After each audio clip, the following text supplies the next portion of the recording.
I'm Steph. And I'm Jessie. And this is the 11th project, where we will be discussing 11 topics relating to trafficking and trafficking prevention. So, what is trafficking? Isn't it when you're forced to have sex with many people? Or when you're randomly kidnapped by some random person who makes you do things you don't want. But doesn't that only happen in big cities, though, or outside of the state?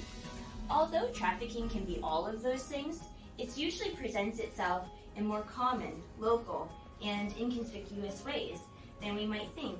Trafficking is classified as any use of fraud, force, or coercion in order to control victims for the purpose of engaging in commercial sex acts or labor services against their will in exchange for anything of value, often monetarily. Trafficking can present itself as debt bondage, commercial sex acts, or involuntary servitude.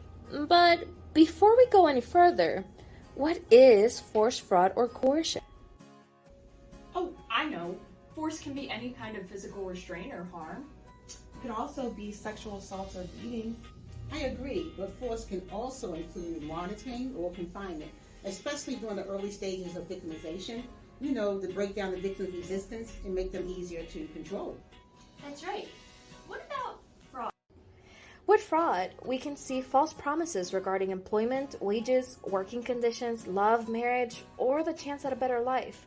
Over time, there may be unexpected changes in work conditions, compensation, debt agreements, or the nature of the relationship. So, what about coercion? Coercion can include threats of serious harm, physical restraint against any person, psychological manipulation, document confiscation, and shame or fear-inducing threats to share information or pictures with others or authorities. What about transport? It's only considered trafficking if the transporting of the victim is involved, right?